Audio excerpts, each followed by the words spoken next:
వి gold trusted gold buyers తాకట్టులో ఉన్న బంగారాన్ని విడిపించి ఈ రోజు ఉన్న మార్కెట్ ధరకే కొనబడును. మరిన్ని వివరాలకు సంప్రదించండి 7710772020.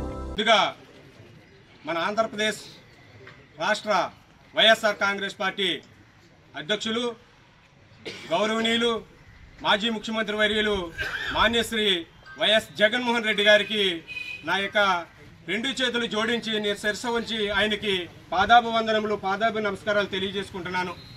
ఎందుచేతనంటే నన్ను అతి సామాన్యుడిని, ఒక సామాన్యమైనటువంటి కార్యకర్తని ఈరోజు పి గన్నవరం నియోజకవర్గానికి కోఆర్డినేటర్గా నియమించడం జరిగింది. అందుకని నేను వారికి హృదయపూర్వకమైనటువంటి మరి ఒకసారి నా శిరస వంచి ఆయనకి పాదాభి నమస్కారాలు తెలియజేసుకుంటూ మీడియా మిత్రులందరి ద్వారాగా నేను ఆయనకి శుభాకాంక్షలు కూడా తెలియపరుచుకుంటున్నాను. అలాగనే మరి ప్రభుత్వం ఏర్పడి సుమారుగా 9 నెలలు గడుస్తున్నది. మీ అందరికీ తెలుసు, మీడియా మిత్ర సోదరులందరికీ తెలుసు. మరి ఇప్పుడున్నటువంటి కూటమి ప్రభుత్వ ముఖ్యమంత్రి వర్యులు నారా చంద్రబాబు నాయుడు గారు ఏమి ఎన్నికల ముందర హామీలు ఇచ్చారో మీకు అందరికీ తెలుసు. మరి ఆయన ఒక మాట అన్నారు.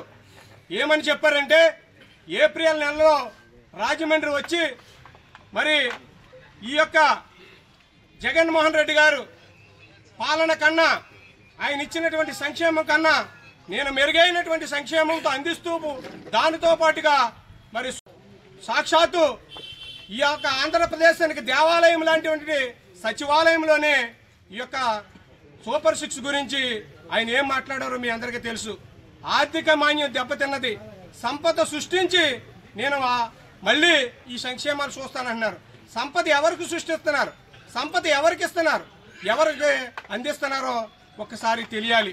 మరి ఆయన అలాగనే కాకుండా ప్రతి రైతుకు కూడా 20,000 రూపాయలు ఇస్తానన్నారు. ఎక్కడైనా ఇవ్వటం జరుగుతుందా? ప్రతి మహిళను కూడా ఎవరైతే ఈ ఆంధ్ర రాష్ట్రంలో ఉన్నటువంటి మహిళలు ఉన్నారో ఉచిత బస్సు అనేటువంటి ప్రయాణంలో మీకు మీ యొక్క పాకెట్కి లేకపోతే మీ పర్సలకి ఎక్కడా కూడా చిల్లు పడుకోకుండా ఒక నిధి అనేది నేను ఏర్పాటు చేస్తాను. మీరెవ్వరూ కూడా ఖర్చు పెట్టుకోకలేదు, అది కూడా నేను ఉచిత బస్సు అనేది మీకు ఏర్పాటు చేస్తానని చెప్పడం జరిగింది చంద్రబాబు నాయుడు గారు. అదేమన్నా చేయటం జరుగుతుందా? ఇంకొకటి మీరు చెప్పాలి, మేము ఉద్యోగ కల్పన చేస్తానన్నారు. మీరు వచ్చిన వెంటనే డిఎస్ఏ అనేది మేము వచ్చిన వెంటనే విడుదల చేస్తామని అన్నారు. ఎక్కడైనా నోటిఫికేషన్ రావటం జరిగిందా? ఎక్కడైనా మీరు ప్రకటించారా?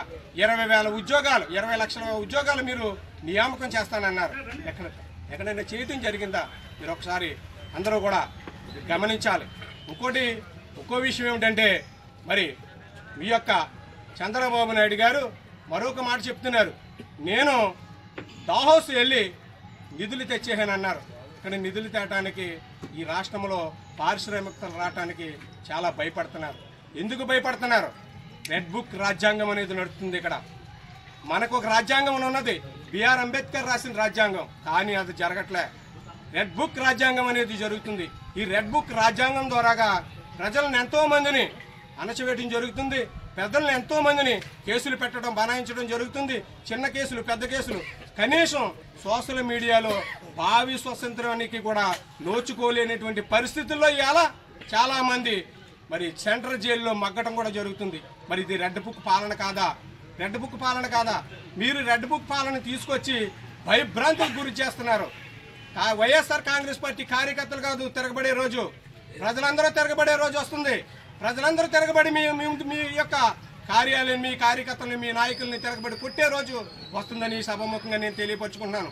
ఎందుచేతనంటే, మీరు ఈ యొక్క పి గన్నవరం మండల నియోజకవర్గాన్ని చూసుకుందాం.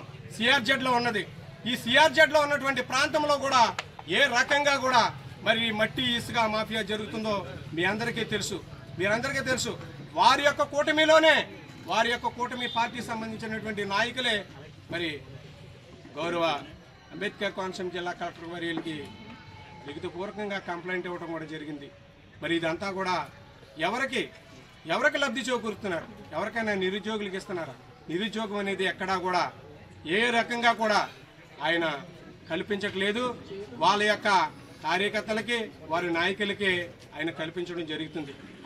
ఈ యొక్క కూటమి పార్టీ ముఖ్యమంత్రి చంద్రబాబు నాయుడు గారికి తగిన గుణపాఠం చెప్తారని మరి ప్రజలందరూ సిద్ధంగా ఉన్నారని మీడియా మిత్రుల ద్వారా నేను తెలియపరచుకుంటూ నాకు ఈ అవకాశం ఇచ్చినటువంటి మీడియా మిత్రుల సోదరులందరికీ ఇక్కడ ఉన్నటువంటి పెద్దలందరికీ నా యొక్క హృదయపూర్వకమైనటువంటి నమస్కారాలు తెలియజేసుకుంటూ మరిన్ని వీడియోస్ కోసం ఛానల్ ని సబ్స్క్రైబ్ చేయండి. లేటెస్ట్ అప్డేట్స్ కోసం వాట్సాప్ ఛానల్ ని ఫాలో అవ్వండి. ఆ లింక్ డిస్క్రిప్షన్ లో ఉంది.